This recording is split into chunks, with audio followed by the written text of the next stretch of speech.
Good morning students, आप सभी का लक्ष्य पॉलिटेक्निक क्लासेस में स्वागत है। माई सेल्फ अमृत पाठक। और आज हम लोग देख रहे हैं हमारा यूनिट फर्स्ट का पार्ट थर्ड वीडियो। और पार्ट टू के अंदर अभी तक हम लोग क्या देखे हैं कि स्केल क्या होता है और जो हमारा यूनिट ऑफ मेजरमेंट्स थे वो सब देखे हैं। इस जो हमारा पार्ट थर्ड है उसके अंदर हम लोग क्या देखेंगे, types of scale. Type of scale के अंदर क्या आता है, प्लेन आता है, डायगोनल स्केल आता है, वर्नियर स्केल आता है। ये सब के पार्ट्स हम लोग इस वीडियो के अंदर देखने वाले हैं। तो स्टार्ट करते हैं क्या, टाइप्स ऑफ स्केल है। टाइप ऑफ स्केल, ठीक है ना। स्केल कितने तरीके के होते हैं वो हम चीज देखेंगे। टाइप ऑफ स्केल ध्यान से समझिएगा, टाइप ऑफ स्केल में क्या है, ठीक है। टाइप ऑफ स्केल में अगर देखा जाए तो तीन तरीके का टाइप ऑफ स्केल होता है। स्केल कितने तरीके के होते हैं, तीन तरीके के होते हैं। पहला होता है प्लेन स्केल, डायगोनल स्केल और वर्नियर स्केल, ठीक है। प्लेन स्केल, डायगोनल स्केल और वर्नियर स्केल, ठीक है। तो प्लेन स्केल क्या होता है, प्लेन स्केल होता है सिंपल जो आप लोग यूज करते हैं, ठीक है। जो आप लोग यूज करते हैं वो प्लेन स्केल है। उसके अंदर आप लोग को ध्यान होगा, उसके अंदर दो मेजरमेंट होते हैं। एक तो क्या होता है सेंटीमीटर होता है, दूसरा क्या होता है एमएम होता है, ठीक है ना, मिलीमीटर। तो दो यूनिट आप लोग मेजर कर रहे हैं। देखिए प्लेन स्केल क्या कह रहा है कि plain scale is one which it is possible to measure two dimension only, ठीक है। दो डायमेंशन यही मतलब मेजर करता है, ध्यान से समझिएगा। टू डायमेंशन मेजर करता है, ठीक है। For example measurement such as unit and length, metre and decimetre, ये सब, ठीक है ना। दो यूनिट को मेजर कौन करेगा, प्लेन स्केल। ये दो से ज्यादा को ये मेजर नहीं कर पाएगा, ठीक है ना। प्लेन स्केल नहीं मेजर कर पाता है। इसका हम एग्जाम्पल देखते हैं, ठीक है। एग्जाम्पल देखते हैं, जैसे कि एग्जाम्पल क्या है कि कंस्ट्रक्ट, क्वेश्चन के अनुसार हम लोग इसको समझ रहे हैं। क्या है क्वेश्चन कि कंस्ट्रक्ट करना है हमें प्लेन स्केल, ठीक है। प्लेन स्केल कंस्ट्रक्ट करना है जिसका स्केल क्या होना चाहिए, 1 सेंटीमीटर टू 3 सेंटीमीटर। इसी को लिख सकते हैं 1 सेंटीमीटर बराबर 3 सेंटीमीटर, 1 सेंटीमीटर टू 3 सेंटीमीटर, ठीक है। 1 सेंटीमीटर टू 3 सेंटीमीटर। उसके बाद क्या कह रहा है, and show on it 47 metre. And show क्या करना है, 47 मीटर पे शो करना है। 1 मीटर, अच्छा वही गलत मुझे लग रहा था, यहाँ पे थोड़ा मिसप्रिंट है। ये सेंटीमीटर नहीं है, ठीक है। ये हमारा, यहाँ से आप लोग ये चीज हटा लीजिएगा, ये सेंटीमीटर नहीं है, ठीक है, मीटर है। स्केल हमेशा हम लोग जो यूज करते हैं ऐसा है, ठीक है। ये समझ में आ गया। अब हम बात कर रहे हैं क्या कि क्या है 1 सेंटीमीटर स्केल, क्या है 1 सेंटीमीटर बराबर 3 मीटर का हमें स्केल बनाना है। And show on it 47 metre, और 47 मीटर हमें शो करना है, ठीक है। 47 हम प्लेन पे शो कर सकते हैं। कैसे करते हैं देखिएगा, ऐसा ही क्वेश्चन कुछ आता है, ठीक है। पहले तो हम, ये हो गया, समझिएगा कि 1 सेंटीमीटर टू, यहाँ पे वही है, आप लोग का समझ लीजिएगा कि ये मीटर है, गलती से यहाँ सेंटीमीटर लिखा गया है, ठीक है। तो हम लोग क्या करते हैं कि टेक 20 सेंटीमीटर लेंथ, ध्यान से समझिएगा ये चीज। हमें क्या करना है, 47 मीटर शो करना है और 1 सेंटीमीटर बराबर 3 मीटर का स्केल का यूज करके। तो हम क्या कर रहे हैं कि 47 के पास पहुंचने के लिए हमें क्या चाहिए, अगर हम मान के चलें तो हमें 40 और प्लस 7 कह सकते हैं, 47 होता है। तो 40 मीटर प्लस 7, तो हम क्या कर रहे हैं कि take 20 centimetre length and divide it into 6 part, ठीक है।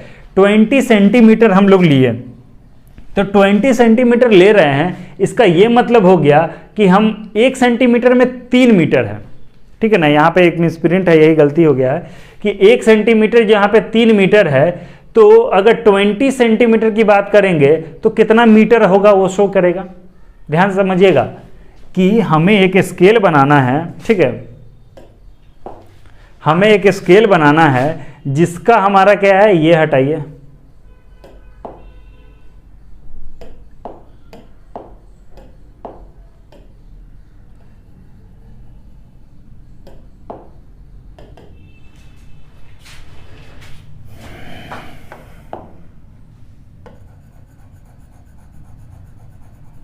ठीक है। ध्यान से समझिएगा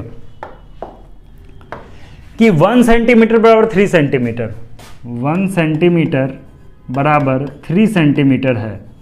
अगर हम, मेरा स्केल है 20 सेंटीमीटर,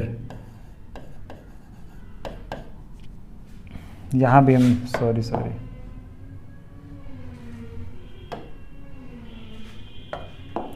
1 सेंटीमीटर बराबर 3 मीटर है, ठीक है।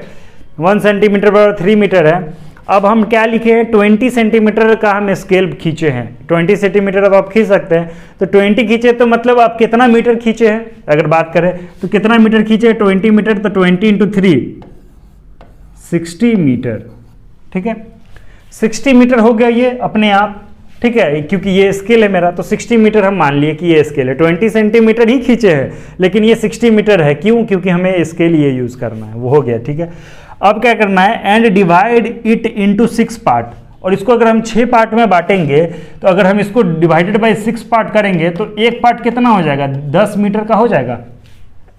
एक पार्ट क्या हो जाएगा, 10 मीटर का हो जाएगा, ठीक है। तो ईच रिप्रेजेंटिंग 10 मीटर, ठीक है, ईच रिप्रेजेंटिंग 10 मीटर हम मान ली, चलिए सही है। सब divided the first left hand division into 10 equal part. अब ये 6 में से जो पहला है ना उसको हम क्या करेंगे, 10 पार्ट में बांटेंगे, ठीक है। तो अब एक पूरा पार्ट 10 मीटर शो कर रहा है, एक पूरा पार्ट 10 10 10 10 शो कर रहा है, तो हम एक 10 को 10 पार्ट में बांटेंगे तो एक इसका डिवीजन 1 मीटर कहलाएगा, ठीक है। एक डिवीजन कितना का कहलाएगा, 1 मीटर का होगा, चलिए ठीक है। तो हम 10 इक्वल पार्ट में बांटे, ईच रीडिंग 1 मीटर। अब एक ईच जो होगा इसका रीडिंग 1 मीटर का होगा, ठीक है। Place 0 of the scale between the sub divided part and undivided part, मतलब हम यहाँ पे इसको 0 मान लिए हैं, ठीक है, 0 मान लिए हैं, कुछ भी आप मान सकते हैं, तरीका है बस लिखने का। And mark the scale to show in the figure इतना टू टेक 47 मीटर। अब 47 मीटर लेना है इस स्केल पे, ये सारा कुछ तैयार है।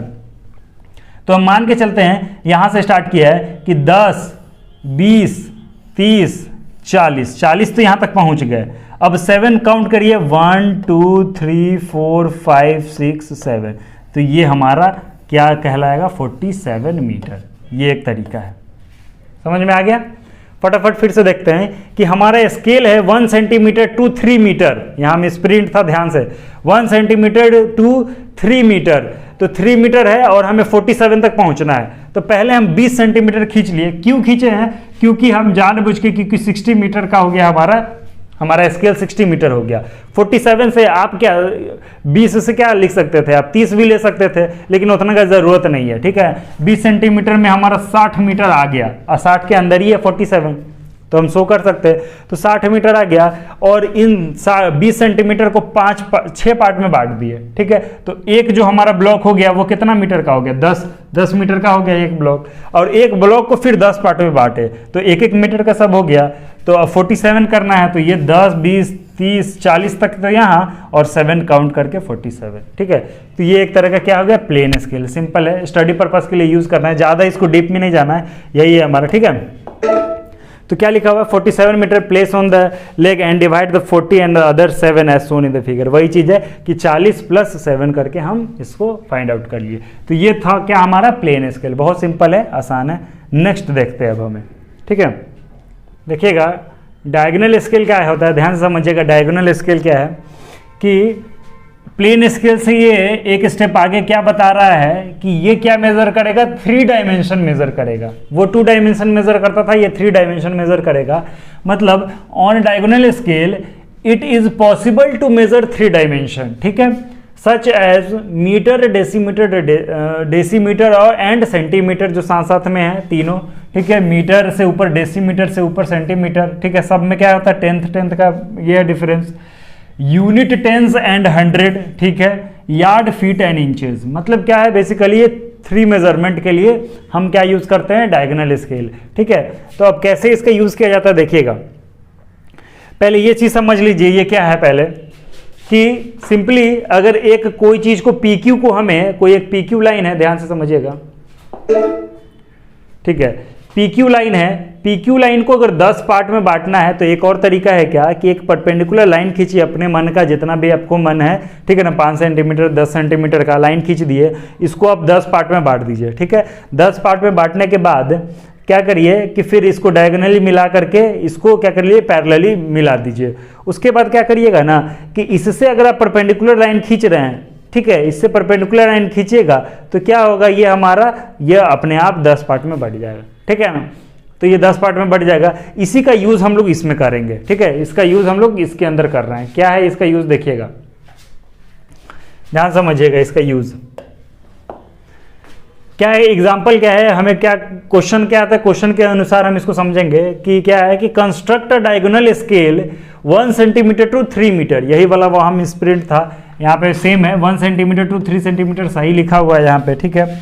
इसको हमें बनाना है 1 centimetre to 3 metre and show on it 33.3 metre, और इसके अंदर कितना शो करना है हमें, 33.3 मीटर। उसके अंदर हम लोग क्या शो कर सकते हैं, 33 मीटर, और इसके अंदर हम लोग क्या शो कर रहे हैं, 33.3 मीटर।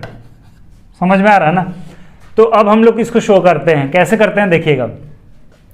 टेक 20 सेंटीमीटर लेंथ, फिर से वही 20 सेंटीमीटर अगर हम लेंथ ले रहे हैं 20 सेंटीमीटर, तो कहीं ना कहीं अगर हम 1 सेंटीमीटर बराबर है 3 सेंटीमीटर जो इसका स्केल है, ठीक है, तो अगर हम यही 20 सेंटीमीटर ले रहे हैं तो कितना, सॉरी यहाँ पे फिर से मैंने मिस्टेक कर दिया,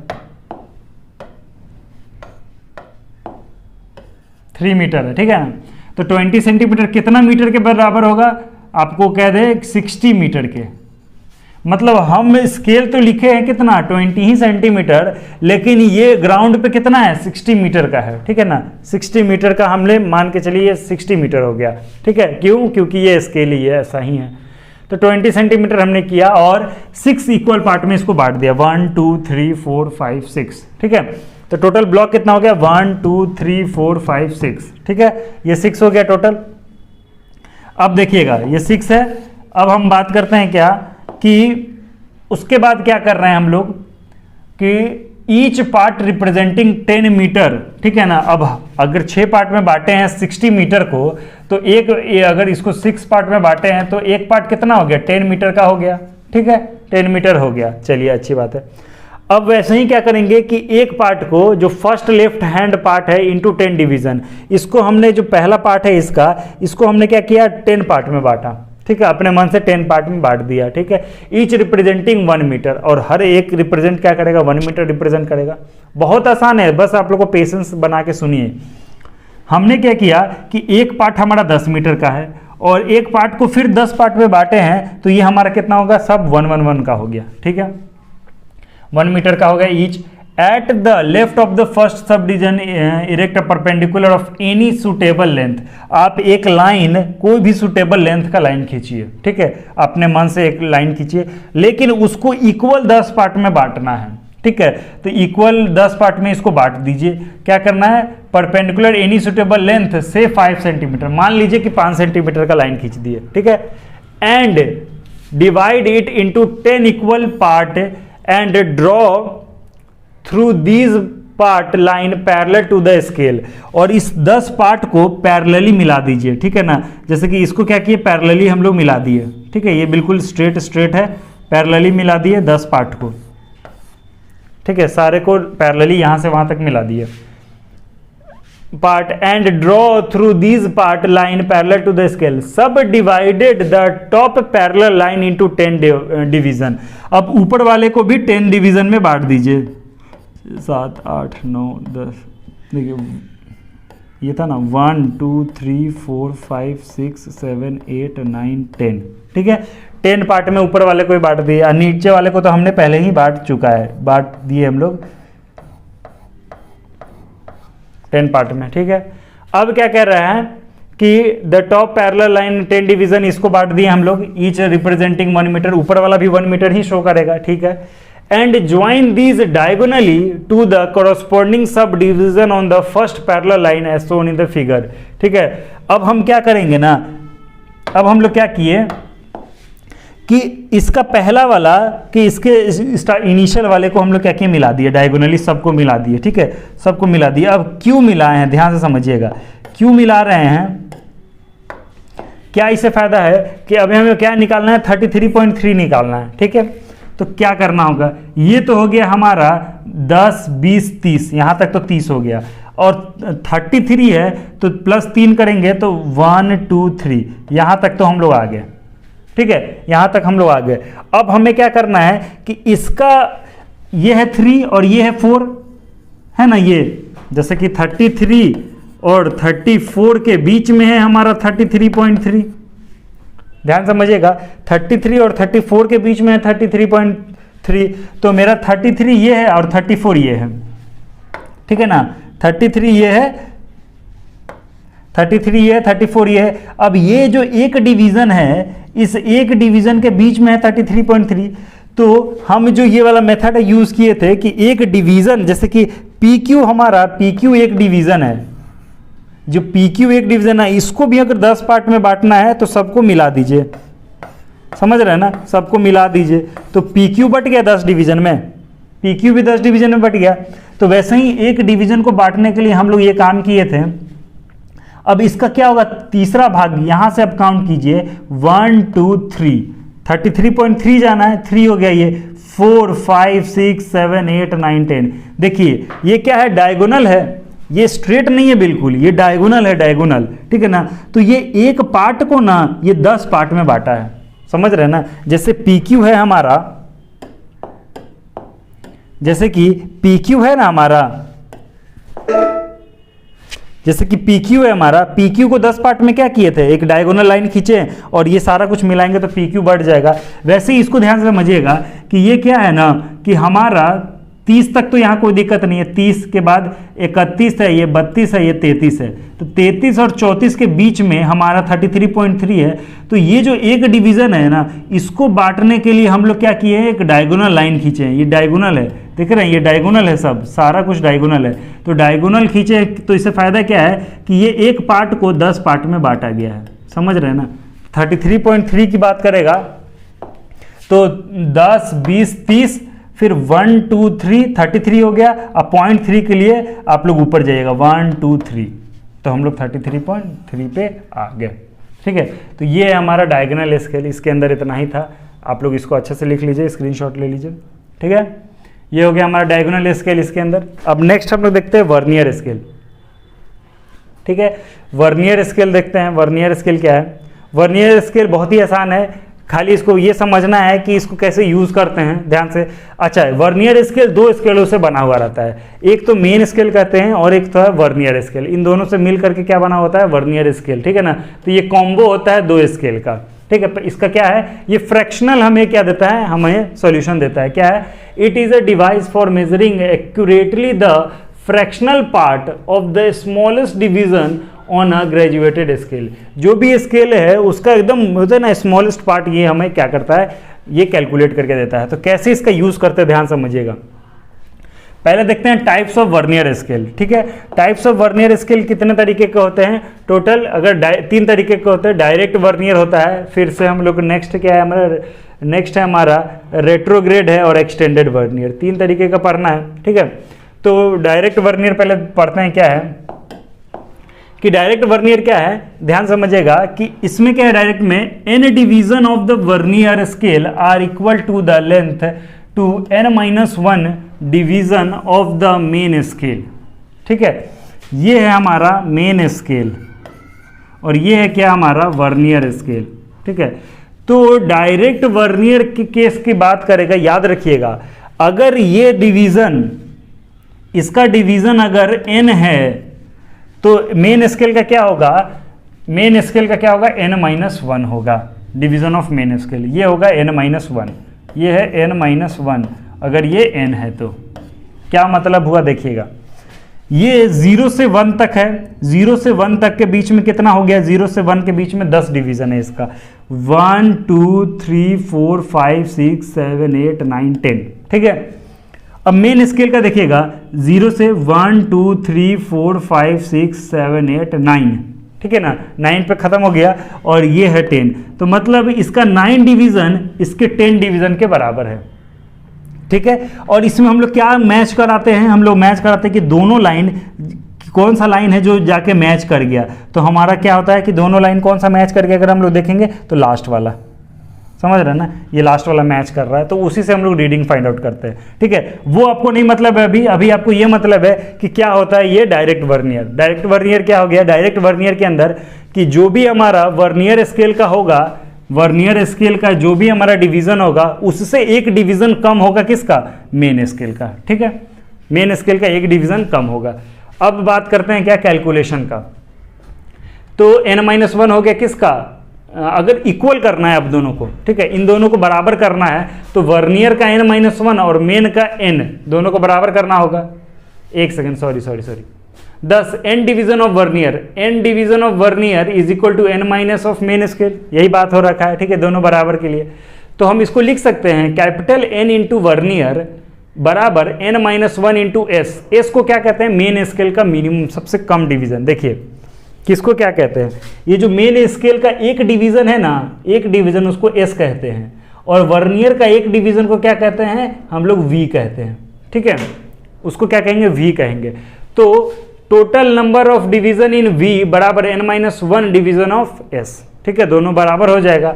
तो v को हम लिख सकते हैं, सबको इधर भेज दीजिए, n-1 divided by n into S, ऐसे लिख सकते हैं, ठीक है, ऐसे लिख दिए। अब n क्या है इसके अंदर, n हो गया total number of division of vernier scale, ठीक है, n क्या हो गया, वर्नियर स्केल का डिवीजन है। v क्या है हमारा, length of one division of the vernier. हमारा जो v है क्या, कि एक डिवीजन जो होगा वर्नियर का उसको हम क्या कहेंगे, v कहेंगे, और इसको क्या कहेंगे, हम s कहेंगे, ठीक है, ये हमारा s हो गया। एस हो गया length of one division of the main scale, ये भी हो गया।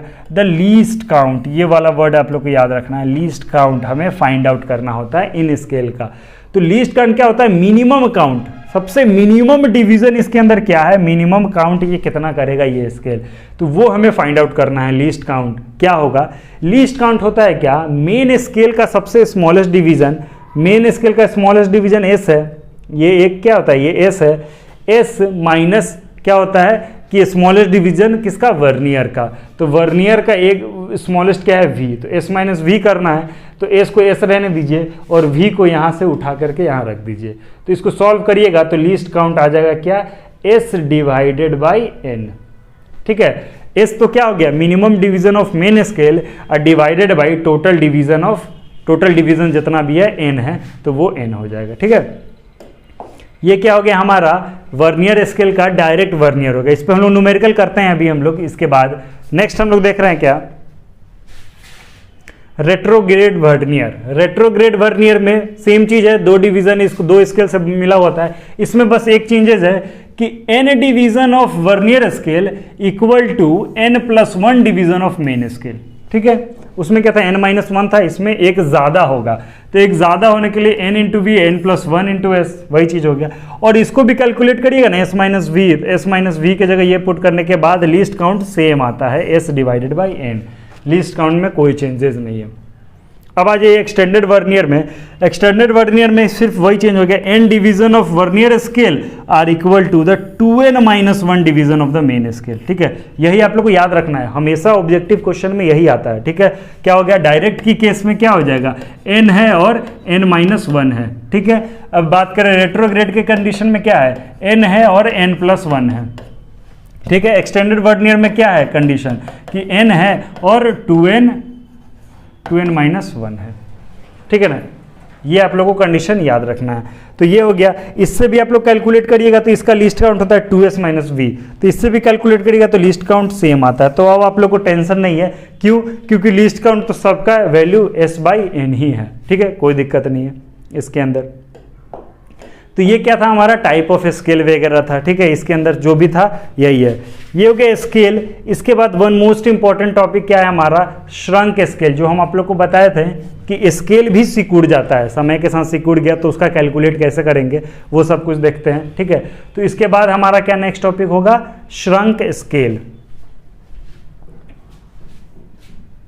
देखिए बहुत छोटा टॉपिक है श्रंक स्केल, बस इसको समझना है, ठीक है। क्या होता है श्रंक स्केल, कि if a graphical scale is not drawn on the plan and the sheet on which the plan is drawn, ठीक है, shrink due to variation in the atmospheric condition, it become essential to find the shrunk scale, ठीक है। हमें पता होना चाहिए shrunk scale मतलब क्या हो गया, एक तो ऐसा स्केल होगा जो कि हमने बनाया था, जैसे कि मान के लिए चलिए 1 सेंटीमीटर बराबर क्या होता है 50 मीटर, 1 सेंटीमीटर बराबर 50 मीटर का स्केल था, जिसपे हम लोग प्लॉट किए थे 20 साल पहले। 20 साल के बाद हम लोग देख रहे हैं ना कि स्केल, ये जो पेपर था इसके अंदर कोई प्लॉट होगा, कोई एरिया, ठीक है, इस स्केल के थ्रू, ठीक है, इस स्केल के थ्रू ये प्लॉट हुआ होगा। तो मतलब 50 मीटर का जो फील्ड पे था वो हम 1 सेंटीमीटर पेपर में बनाए हैं, ठीक है ना। तो अगर ये फिर हमें इस पेपर को देख के फील्ड को बताना है तो पेपर में हम लोग मार्क करेंगे कि 1 सेंटीमीटर कहाँ से कहाँ तक आ रहा है, और वहाँ पे जाके देखेंगे तो 50 मीटर वो मेजर कर देगा, ठीक है। तो ये चीज़ हो गया क्या, तो अब ये वाला सिकुड़ गया, ये क्या हो गया, सिकुड़ गया। तो अब इसका 1 सेंटीमीटर और इसका 1 सेंटीमीटर अलग अलग होगा, ठीक है। तो अब इसका कैलकुलेशन हमें करना है, कैसे करना है देखते हैं कि importance of the shrunk scale. अब श्रंक स्केल हमें जानना क्यों जरूरी है, तो to determine the correct scale of the shrunk map, हमें जानना इसलिए जरूरी है क्योंकि हम इससे क्या निकाल सकते हैं कि कितना हमारा श्रंक हुआ है वो। To reduce the error generated due to the shrinkage of the map, जो श्रिंक कर गया उसकी वजह से जो एरर आ रहा है उसको दूर करेगा कौन, श्रंक स्केल।